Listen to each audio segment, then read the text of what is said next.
As you guys know, I recently did a full maintenance overhaul on my Audi S4 because it developed a nasty misfire after I installed a ported supercharger. So we had a massive vacuum leak with a bad PCV, we had a bad high pressure fuel pump, we had bad spark plugs that got fouled out, and I finally pinpointed the last thing that is causing my car to run rich and have a terrible misfire. And it is the fuel pressure sensor on the actual intake manifold runner right next to the fuel rail. Well, it's on the fuel rail technically speaking. So this will be the last thing I need to replace, and then this car will go 10-second times. It'll run 10-second passes, 0 to 60 in the 2-second range with the new 034 Climax tune. This car has been a nightmare for me to own, fix, and service, but thankfully I've gotten super good at doing this because I've done this like 15 times now. I've taken the supercharger off. So I just replaced this sensor. It goes right on the fuel rail, and I got a code for it. It said fuel pressure sensor malfunction. So we took it out, and we're replacing it right now, plugged it back in, and this thing will be 100% ready to go. We're taking it to the track in 2 days from now with all of the upgrades, full bolt-on, new tune. So the goal is to run a mid-10. Your B8 or B8.5 Audi S4 is misfiring, it has problems getting fuel delivery. This might be your problem. It's a fuel pressure sensor located on the fuel rail that I just showed. It's about $40 to replace. So definitely look into that if you're having that issue. That was the issue on mine, I know for sure. And it was causing the car to run lean. So what did the computer do to compensate? It ran 30% more fuel. It injected 30% more on the fuel trims. And that's why the car would reach a rich condition and foul out the plugs and cause the massive misfire. So I had to trace every single little thing till I found the problem. A few moments later. Driving the car around last night to make sure that everything was a fix after replacing this, and guess what? We replaced the sensor, I drove it around, and now I got a code that says low fuel pressure on the low side. So that means that the intake pump is also not functional. So we have to go pick up one of those parts. I'm driving about 50 minutes to go get it. We'll throw in the new fuel pump, and then this thing will hopefully be 100%. Because every time I change out a broken part, and don't get me wrong, the fuel rail pressure sensor needed to be replaced, that was malfunctioning, but every time I replace a part, another code comes up for something else that broke maintenance wise. So hopefully this is the last time we'll pick this up and the car will be spicy. It already feels a lot better than before. In case if you guys are having this same exact problem, it is a P310B. I did a bunch of research on the forums, and they said that this low fuel pressure regulation, fuel pressure is outside specification, is caused by a bad intake fuel pump that is located in the fuel tank. Feels so good to be driving this car again because this thing was down for like forever. I don't even know, like I didn't even drive it for 2 or 3 months because we had the PCV problem, we had the misfire. It just feels good to be able to drive my car again, the thing I paid for. And I haven't installed the high pressure, I have installed a high pressure fuel pump in this car. I haven't installed the low in-tank fuel pump, but it can't be difficult. I watch videos, everybody says it's about a 20-minute job. So we'll figure it out as we go. Hope the track doesn't get canceled for Wednesday, so that's tomorrow, because the weather out here in South Florida has been terrible. Maybe it'll be a little different for Orlando, because that's where we're going. Time to drive back for 2 hours because I just acquired it. So yeah, wasted my entire day driving once again, trying to fix this Audi, but hopefully I'll be able to swap this in tonight and be done. It's gonna be pretty easy, we'll see though. So this is your fuel pump. The back seats remove after you remove some clips right here. They're little plastic clips that you literally take out with your hand. Whole back seat comes out, no problem. And then I think you've got Phillips heads here that cover the hat, so we'll do those. And then it should be pretty straightforward. Done this a million times now. My Camaro, Mustang always had fuel pump issues, so I'm always working in the fuel tank. One thing I did do was run the car very close to being empty, because obviously if you have a lot of gas in there, it's gonna spill over, and we don't want to make a mess and stain the epoxy floor and get that all over ourselves. So that's why I did it. Boy, my back is killing me. Okay, last one. We'll dump that right there. Yep. Wow, that's crusty. You can tell that this probably was never changed. It's probably the OEM pump. This comes out super self-explanatory. You pop the locks, and then the sensors pull right on out. This disconnects too. Then we have to do some sketchy stuff with a flathead screwdriver and a hammer and beat that locking ring out. So I'm gonna do that right now. So now we're getting this fuel retainer out. You actually have to take a flathead and you are supposed to do this even though it's plastic. You take a hammer or a mallet, I've got a rubber mallet, and you beat the ring counterclockwise until it comes out. So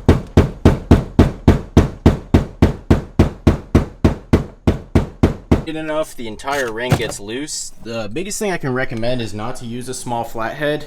If you want to do this, pick up a chisel or a very thick and wide flathead. The more narrow the flathead, the more likely you are to break those plastic fins. So that's what I realized, and I picked up this bigger flathead to do it with. Currently finessing this guy out and unplugging everything. Finally got the stock one out. Whew! Thing is cooked, probably. We'll see in just a second.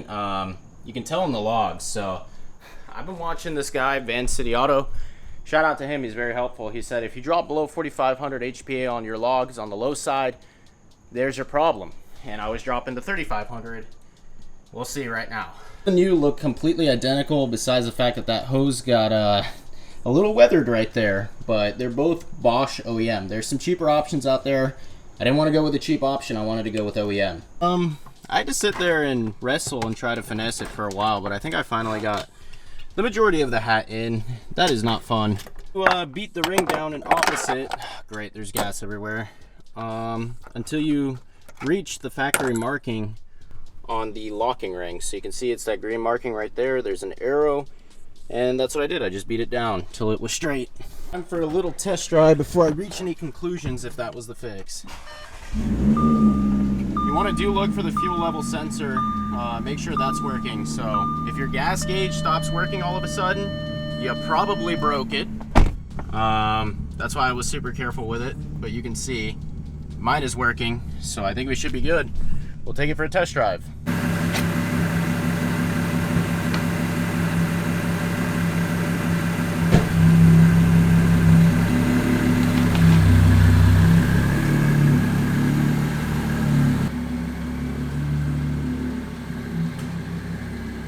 Really hope this test drive reveals some good news, because this car is too good looking to have problems and never figure out. So please, I'm begging.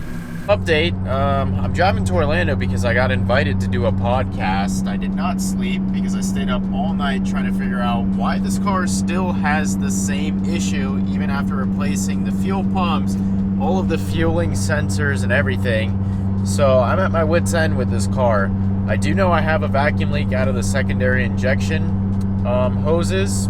I did a smoke test on that. A bunch of smoke came out. I'll show you guys what that looks like. But I got invited to do a podcast up here in Orlando, and I did not even get a chance to sleep. So we're running on 0 hours of sleep. Podcast is going to be pretty cool though. It's the Go Hard podcast. I guess you guys will see that as a separate video. I'll probably repost it.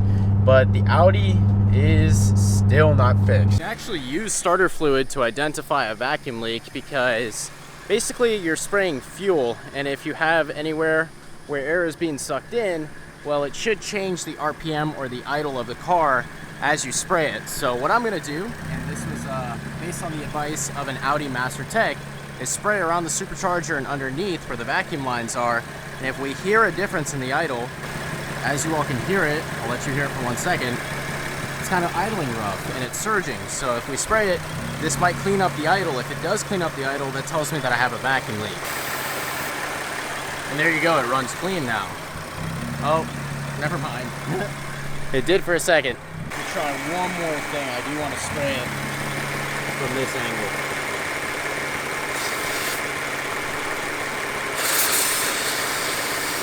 Of course it was off camera, but I had sprayed it perfectly in the right spot and it literally started idling clean. So that tells me that it's finally getting the fuel that it wants. It's no longer starved. And then once it got the fuel it wanted, it ran perfectly. So I think I have a vacuum leak again. Well, probably, that's most likely. Several days later. Where we pulled up to promote some Zesty Wash with all the supercars down south at a crazy car show. That's nuts. Yeah, this is cool.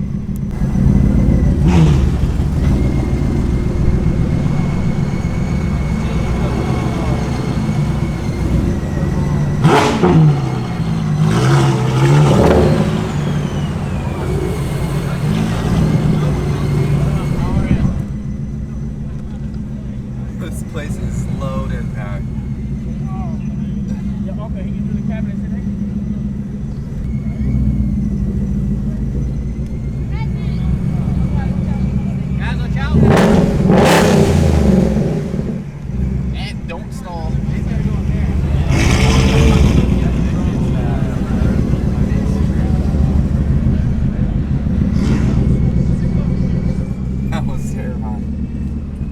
stall. That would have been mad embarrassing.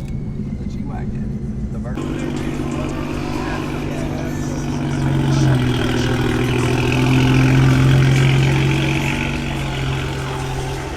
So this is the real reason why we came all the way down here. We have a little Zesty Wash booth going on, maybe get some sales in person, set it up with Sally and everything. And there are some crazy supercars here. I'll show you guys a few of them. I've been walking around. Little side quest we had to do for Zesty Wash. This Rolls Royce is nuts. Got my boy Donald there. A wide body. Sounds pretty neat interior. He was revving it a second ago when he pulled up. So this entire row is filled out with insane cars. I got to rev in a Aventador SVJ a second ago. More? That is a beautiful color. This one is crazy, makes over 900 wheel. Saying like draggy 0 to 60 in like a 1.9 or something like that. And then that Aventador SVJ is the one I just revved like 10 seconds ago.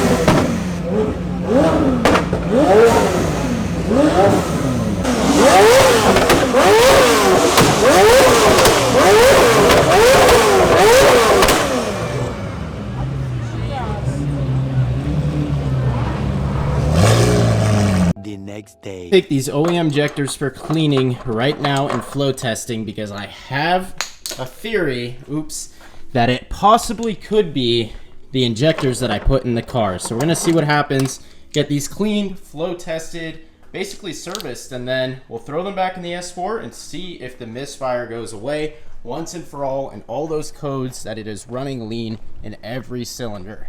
I think this is gonna be the golden ticket to get this thing back to 100%. A little bit more expensive than anticipated, but hey, I got them back a full day later, so it didn't even take them that long. We also have a test result right here. Good. Pass on all 6 injectors. They're flowing and spraying correctly. And guess what? They also did a full service where they replaced all of the seals. So those white things you see are completely brand new. These little seed or acorn things are actually injector filters inside of the injectors. So he said that they were clogged up. That could have caused some problems for me, but he replaced every single one of them. And these are the old ones. Didn't even know that existed. These are the old seals. You can see the white brand new ones. So we're good to go. We'll throw these back in the Audi and hopefully have it at 100% now. Already put the OEM injectors back in on this side. You can see that right there. Let's take out the aftermarket ones on this side, and then we'll see if the car runs properly. I do want to test all the harnesses. So these harnesses were good on this side. I'm going to test these with the multimeter, and then we will put this thing back together and go straight to the track, I guess. I'm testing the harnesses right now, not hitting the metal connector prong because it's hard to do it when I'm filming, but all of them came out clean, so I don't think it's an electrical issue with the harness or something like that. I've seen that before though. People have had injector failure because the injector harness shorted out to the ECU, and I don't think that's the case with me, but we'll see. They all tested correctly. No track today because the shop that did my injector service messed up slightly. It's okay, mistakes happen though. They will fix it. Basically, they put the wrong sized white injector seal. You can see it by the injector tip. So all of those Audi injectors, the OEM ones, will not fit in the block. I sat outside trying to install them for like 2 hours in this 95-degree weather, sweating, and I was like, yes, we're gonna fix this car, go to the track tonight.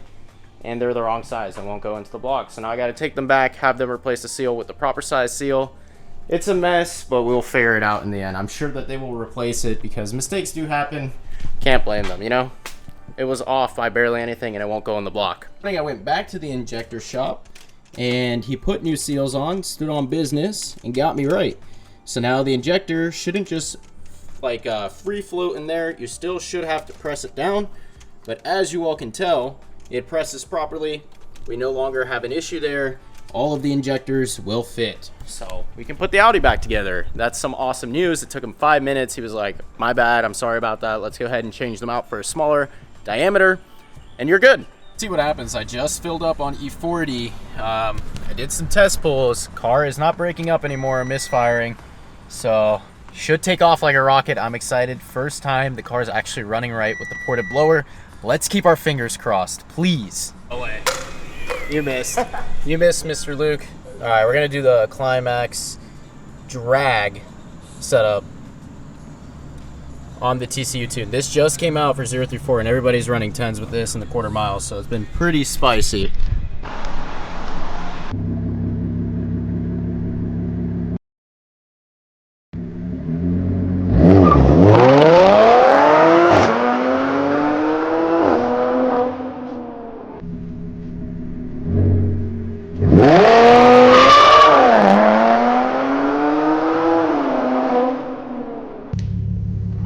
Let's see if we can smash our previously held record.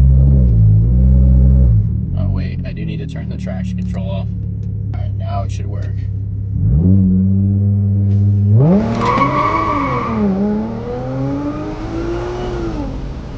One more last thing before the track day, we need to bring these IATs down because I've never had this high of an inlet air temp, and I think it's because I'm using non-factory spec coolant.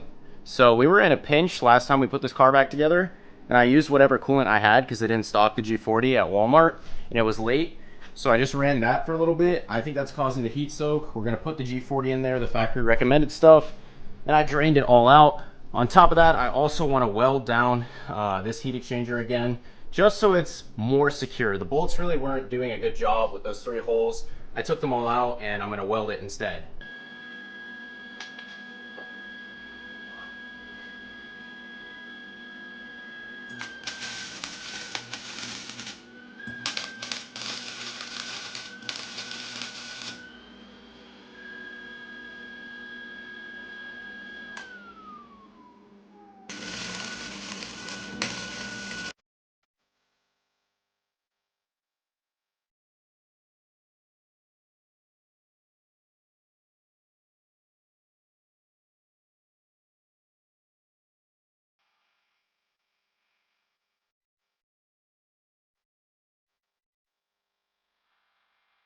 This entire thing without gas was kind of difficult. It is what it is. I mean, it's flux core after all, so you can't really expect much out of it. It's making the best of the situation that I have, but I'll guarantee you guys what, I tried to break this off already, put my weight on it, and that weld is going to hold up all the way through, so I don't think we have anything to worry about with that, which is awesome.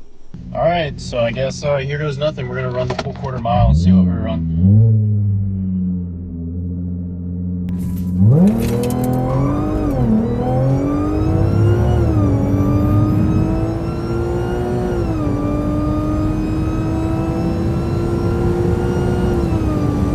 guys will not believe what just happened on the way to the track. So last time I took this car to the track, we were driving back, Devin and I, and my bumper caught a tie-down strap on the highway and it ripped half of the rear bumper off, and then it took the diffuser.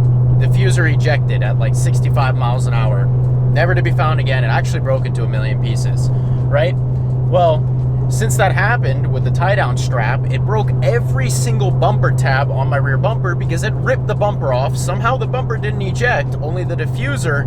But yeah, since the tabs were broken, I was driving just now and I just literally hear a sound in the back of the car, and I was like, what is that? It sounded like somebody was dropping rocks on my trunk. Guess what?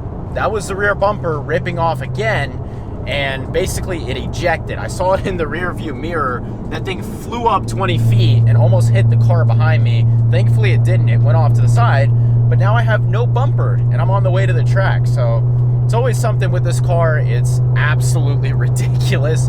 It's kind of funny at the same time though, because I saw it like catch 20 feet of air in the rear view mirror, which is like, I'm trying to make the best of an unfortunate situation, but it was funny to see it fly back like that. Oh, just had to make sure I got that out for maximum weight reduction before this pass.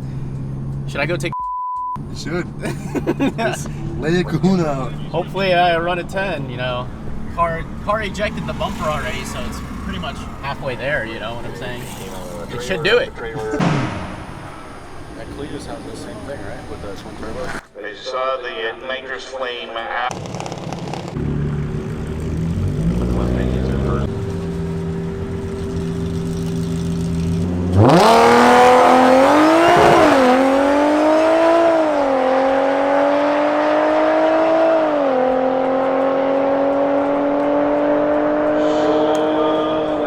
right, we are about to go into second.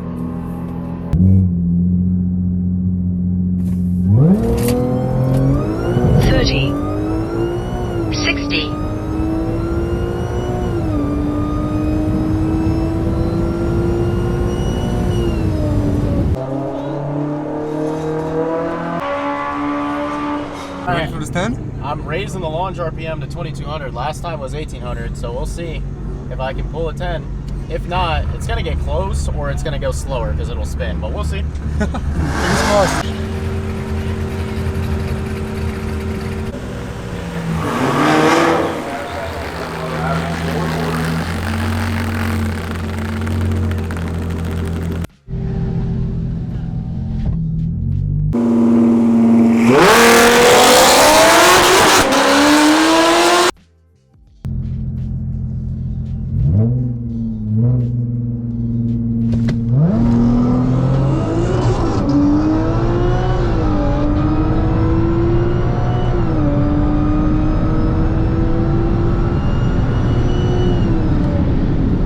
Got him.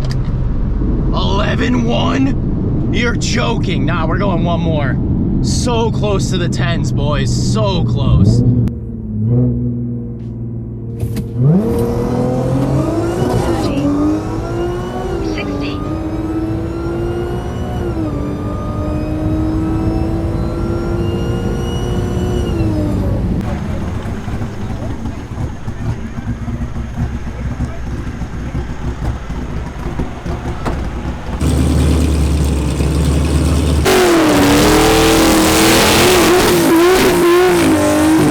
Cyber orange Mustang GT with a Roush blower.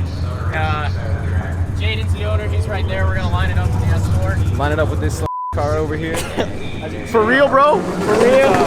We'll see what happens. It's got a nice blue cap, matches the blue paint. Pretty nice. We'll see what happens, though. Extra boost right there. That's all I gotta say. He went 11.6, but he's spinning. I went 11.1. Should be pretty close. If he hooks up, I think he's gonna dog me with that supercharger. Are you confident? I haven't been hooking lately, so we're gonna find out though. We'll find out. How about you, Toby? I think I'm gonna get gapped. Toby. Will it? I don't know. I mean, if he hooks, he's gonna leave me. He's probably gonna run like a I-10, but if he doesn't hook, then I'll probably win. We'll see. This is probably gonna be like the best race we have all night. I mean, it's literally got a Roush. V8, 10-speed, like I said before, like Sally, but automatic and different supercharger. Obviously on a lot less boost. He's on 93 too.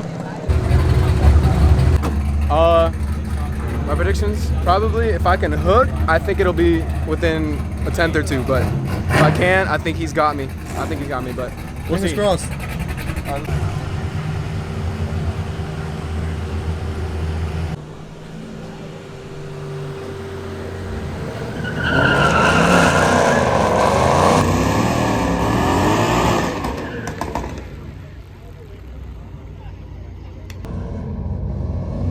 All right, we're going against the Roush Supercharged Mustang on this one, so this should be pretty interesting.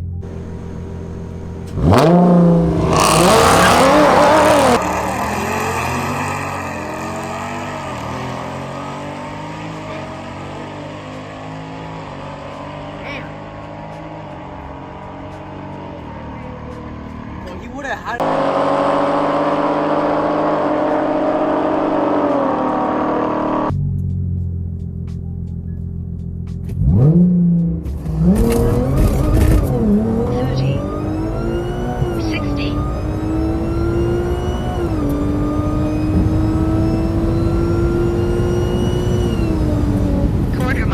Man, we wheel hop so bad. Only I didn't wheel hop.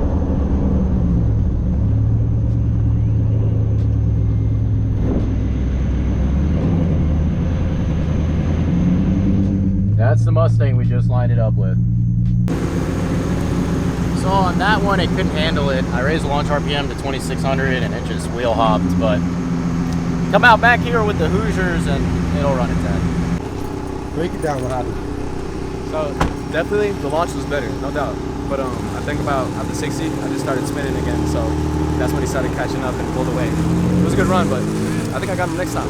Getting home at about 3 a.m. So that track drive is always not good because it is so far away. But pretty much on the last run, and I don't know if I mentioned this already, but I raised that launch RPM to like 2,700, almost 3,000 RPM.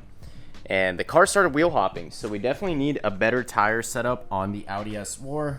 I mean, I feel like if we had a better tire setup all day, we would have ran a 10 yesterday because we were really limited in the launch RPM. But I guess the recap or the summary of this video is that those injectors that I put in my car were the cause of my problem for all these months. So the car was down for like 5 months of me trying to fix everything, change out the PCB, looked at all these other problems, fixed up some vacuum leaks. I mean, that definitely needed to occur too, but the sole root cause of all of my misfires, the rough idle, and all the problems with this S4 were those set of injectors. So OEM injectors or nothing is the summation of this video. That being said, we're gonna get a drag pack for this thing very soon. I guess I have to buy a rear bumper and get my clear taillights as well. So I really need to finish up this build. You guys need to watch my videos so that I can afford these things. So I appreciate you all tuning in. I guess next up is a drag pack, and then I'll buy a bumper and a new diffuser. And yeah, that's pretty much it. So if you all enjoyed it, please remember to comment, like, and subscribe, and I'll see you all in the next one.